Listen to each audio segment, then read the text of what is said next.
Hey, folks, good morning and welcome to another episode of Steelers Morning Rush. I'm Alan Saunders. It's Thursday, November 13th. The Pittsburgh Steelers had their second practice of Week 11 as they continue to prepare for the Cincinnati Bengals, who come to town on Sunday, a crucial AFC North matchup. The Steelers looking to get back in the win column after a loss to the Los Angeles Chargers last week. Today, we're going to talk about the Steelers secondary and how they might possibly match up against the Cincinnati Bengals, because last time did not go very well. If you do not have good memory, or if you had attempted to block it from your collective consciousness, I'm going to be like the guy from Bird Box right now and hold your eyes open.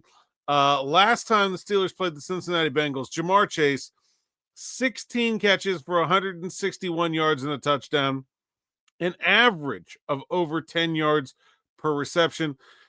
T. Higgins, shabbily, 6 catches, 96 yards and a touchdown, 16 yards per catch, 33 targets between Chase and Higgins, and they caught 22 of them for over 250 yards. And just for good measure, Noah Fant, 4 for 44 and a touchdown. Andrei Iosivas, 3 for 49. The only thing they didn't do is let Chase Brown catch the ball in the backfield. He had 2 catches for an 8-yard loss, but he was busy rushing 11 times for 108 yards. So how on earth is Teryl Austin's Steelers defense going to do better this time around, especially because it looks like they may not have Darius Slay available to them in the secondary? He's still in the concussion protocol and did not practice on Wednesday. All right. Well, let's talk about what schematically the Steelers would like to be able to do to the Cincinnati Bengals and basically everybody else, and then we'll go into what maybe they can do in a minute. All right. So what the Steelers really want to do is be able to play cover one. And cover one has a free safety in the middle of the field, and we have outside corner, inside corner, 2 linebackers, and if you are in a standard offensive set, that means you have 1 running back, 1 tight end, 3 wide receivers. Everybody gets a man. The free safety is in the middle of the field. And this lets the box safety, we'll put him here, be an extra defender against the run. This is what the Steelers really want to do to everybody, okay? They want that extra defender against the run, all right? But this is very difficult because you have somebody covering 5 and somebody covering 1 man-to-man, and the safety can't help both of them. It's not possible. So one of these 2 guys is going to have no help. And at the snap, they may not even know which one of them is which. They don't know which way the safety is going to go. The safety's just going to have to read the route. Higgins can run an out, and then Chase, runs a deep route. So even if you decide before the snap, well, we really need to help, James Pierre over here with Higgins, well, then you're just wasting your safety because he ran a comeback or an out, and now Chase is beating Joey Porter Jr. deep. This, they tried in the first game. This was the idea when they put this defense together. This was a miserable failure. Will not be attempting this very often. I mean, you can do it from time to time, but will not be attempting this very often this week. I feel very good about that. Okay, so what else? Well, the other thing the Steelers do a lot of, can you see? I think so, is cover 3. We've talked about this a lot, right? Cover 3 still has your 1 middle of the field safety, and these corners are in bailout zones, and then you have 3 underneath zones, or 4 underneath zones. So like that, okay? 3 deep, 4 under, 7-man coverage. So cover 3 is also bringing this strong safety down into the box here. And then you have your inside linebackers and your nickel corner and inside zones, and then your 2 deep corners like this. This means the rules for these outside corners are they have to bail. They can never, ever let this receiver get behind them. Never. They can't do it. Okay. So they cannot play aggressive press technique in cover 3 because they cannot get beat deep. They have to stay deep. This safety is really the deep help here. Okay.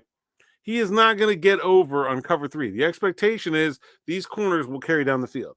So typically, and this is a very common Steelers defense over the years. Okay. But you will see these corners give a lot of cushion.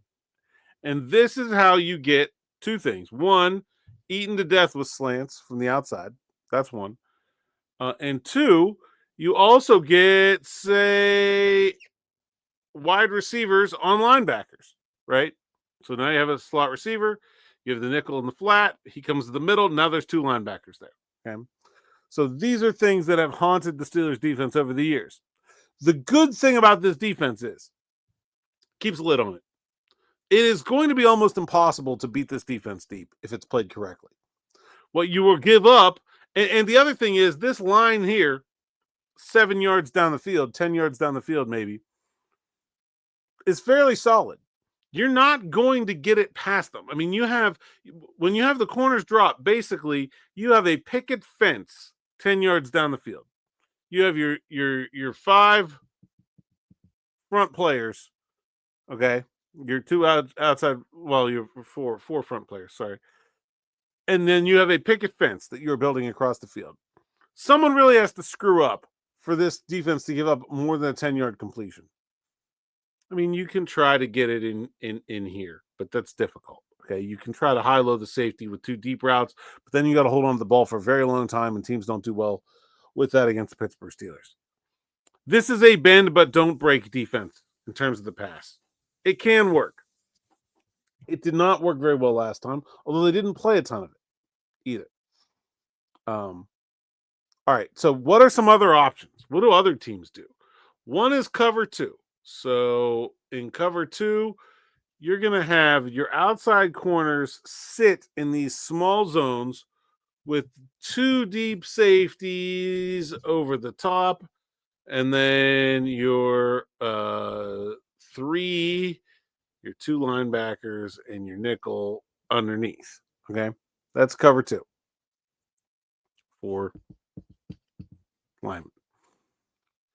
This guy, if it's Tampa 2, will run up the field with any vertical threat from the middle, called a pull runner. Okay. So some of the weaknesses of cover 2 are this. The corners are now your primary run defenders on the outside. So instead of taking a big physical safety and bringing him down in the box and adding a run defender that way, you are forcing your corners to make tackles on the outside.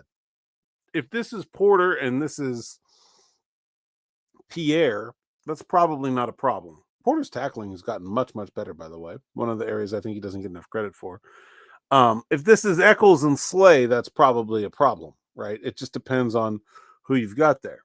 But you are, compared to cover 3, taking away a much better run defender from a close to the field area. These guys can, though, play much tighter because they're going to pass any player that runs a deep route down the field. There'll be a safety. There is also a weakness right here called a cover 2 hole shot where the quarterback can fit it in between the 2 gaps in the zone. You saw the Colts do this a lot in the first quarter against the Steelers when they ran a bunch of cover 2 because, well, I mean, for a lot of reasons, but one, it's because it's what Kyle Duggar knew to run. Will this work against the Bengals? It can. I mean, you're still going to be susceptible to getting wide receivers on linebackers because it's zone. You're still going to be susceptible to this play here. You generally take away the very quick hitter stuff, though, because your cornerback is up at the line of scrimmage. But you are more susceptible to being run at on the edges. And certainly Chase Brown against the corner is a mismatch. This is an idea. I think they should probably do this more than they did last time. Quarters.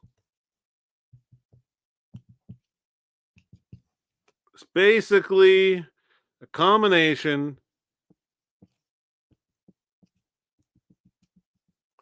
of cover 3 and cover 2. You have 2 safeties deep in the middle of the field. You have 2 outside corners. This will probably be a nickel. And then, so technically each of these guys is responsible for a quarter of the field deep. These safeties have deep responsibility. The corners have deep responsibilities. They can play press. This basically becomes a man-to-man assignment in most alignments where they don't really have any deep help, but they do have plenty of help underneath, okay?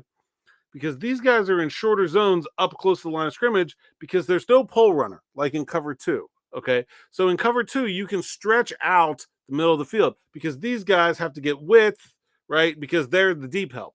This time you don't give deep help there, which means you don't need to give deep help here, which means you shifting the help to the inside, okay? So instead of deep help, this guy now has inside help. Now there's a player right here waiting for this slant. You're taking the slant away. And while this guy can get beaten one-on-one, it is usually a slower play to develop. And even though this guy's not back here for help, he can tackle if you do get beat. There's a player back there. His coverage responsibility is going to be in here, but he can go there. I think this is a really good defense for the Steelers to run in general. I think they should run more of it. But if you'll notice, the one thing this defense is sort of obviously from the design susceptible, it is built to take a natural formation. Now, what happens if you put the tight end and the slot guy over here? And then maybe you put the tight end on the outside of the formation. Now, all of a sudden, your corner's on your tight end, and now we're talking about like JaMarr Chase in here with linebackers and safeties only, right? It has a hard time with trips, and it has a hard time with motion. You start to line up like this. Now all of a sudden you bring your tight end over here, you bring Chase in motion at the last second. There's no way to pass it, right? It's not like man-to-man coverage. And the rules, like, it's very easy for this outside player to get overloaded. There are a lot of checks and calls in that teams that use a lot of cover 4 or quarters, same thing, use to be able to deal with all these situations that require a lot of practice that the Steelers just frankly, 1, have not done, and 2, none of them have any practice together because, well, they've just gotten thrown together. You're talking about James Pierre being in the lineup. You're talking about Asante Samuel possibly being in the lineup. Kyle Duggar's been here 2 weeks. And Peppers is coming back from injury. They haven't done any of this together. So you're talking about a scheme that requires a lot of communication. I don't want to say it's not possible, but it doesn't seem very realistic. Cover 6, quarter, half. I think this is starting to look better. Okay. You can do this where you'll have that safety, corner, linebacker, and now over here you'll have 2 quarters. And you'll probably have another linebacker in there. So this is bringing your second safety down to the box. You're going to play cover 2 rules over here, quarters rules over here, and you're allowing this works better. See, now you can't fool us with trips anymore. Okay? You got 2 deeps over here and 1 short, and you got us. All right? And so that's the advantage here.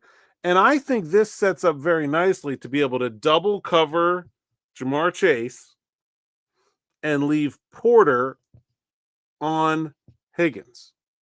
Higgins doesn't move that much. He's pretty easy to find. And this way, you can deal with the motion a little bit better. You can deal with trips a lot better. Now, all of a sudden, they want to flip the tight end to the outside of the formation. It's fine. You just switch Porter and whoever this is. Cole Holcomb. No, Cole Holcomb's still sick. Peyton Wilson. And so it's a little bit more flexible. You can also, if they flip the formation, you just flip the defense. And it becomes a little bit easier to do. Steelers don't run very much of this at all. They're one of the teams with the least usage of cover 6 or quarter, half. You'll hear it called the same thing. I think that's an idea. Okay. The other one I like is two-man. I've been talking about this a lot. Two-man, you have two high safeties, and then you have everybody else down here in man. All right.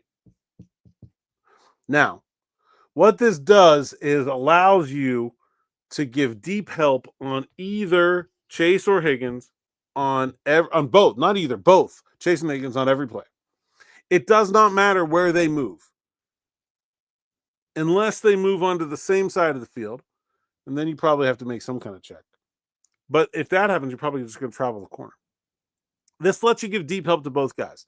It also, if they give the old okie doke like they did in the last game, if you'll remember, there was a play where the Steelers had both Chase and Higgins double covered, not exactly this way, but similarly, and they run Iosivas up the seam, and he beats Darius Slay for a big first down.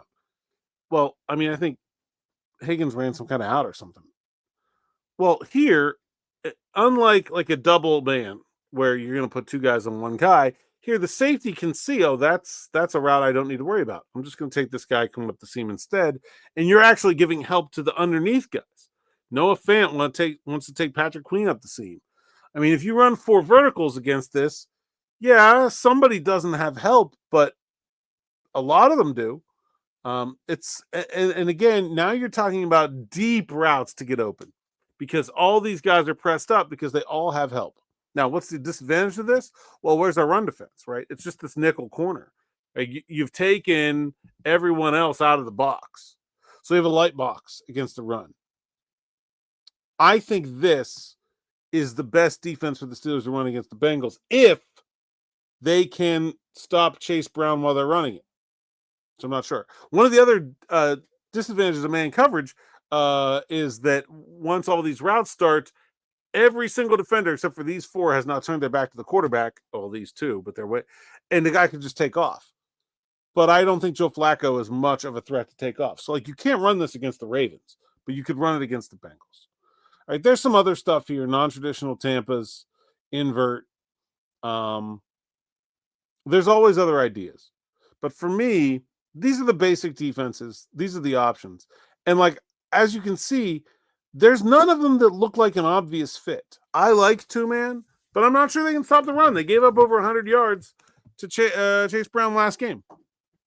I think that cover 3 has probably the fewest downsides, but also is just going to allow completion after completion over the course of the game and make it very difficult for them to get off the field. I think cover 2 can work. Again, it puts a lot of run responsibilities on players that are not necessarily great at it.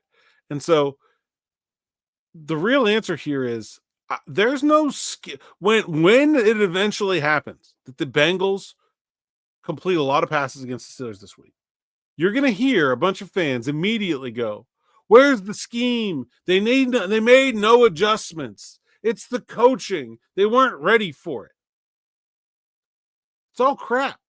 There's no scheme that is going to overcome what is a massive man-on-man player advantage for the Steelers, for the Bengals over the Steelers. Why don't the Bengals throw for 400 yards against everyone? They do. Why do you think Tomlin was so upset about Joe Flacco going there in the first place? The man just set the record for most passing yards over 40 years. They have 470 yards against the Bears in his last game out. Not everybody, sure, but there are significant challenges to facing this Bengals offense that everybody has to deal with. And most of what you have to do is find a way to limit the damage. Flacco has a passer rating over 100 in 3 straight games. He's probably going to have a flat passer rating over 100. He's not going to turn the ball over a lot. He did throw 2 picks against the Bears. But I think he only has, I think there's only 2 actually since he got to Cincinnati. And so he's not going to turn the ball over. He's going to complete passes at a high percentage. Last 3 games, 66, 61, 66. And these receivers are really good. And so I don't see a way on paper for the Steelers to combat this. They're just going to have to survive it somehow by the offense outscoring them. The last 3 games, the Bengals have given up over 30 points every game. In fact, I think the Steelers scored the fewest points against Cincinnati of their last 3 opponents when they had 31 in a loss. You're just going to have to outscore them, and you're going to have to find a way to just slow them down enough. Take those 5-yard completions. Let it be Chase Brown and not JaMarr Chase. Something. But I just showed you the options. There's only so many ways to play defense, and they all have significant drawbacks for the Steelers personnel matched up against the Bengals that I don't see any coach being able to solve. All right, let me know what you think. Appreciate you guys. I know you like the whiteboard episodes. This one was long, but there's a lot of context there. All right, that's all I got for this morning. Me, Smitty, afternoon drive just after 6 here on the YouTube channel, audio feeds. Until then, thanks for listening. Thanks for watching, and we'll see you next time.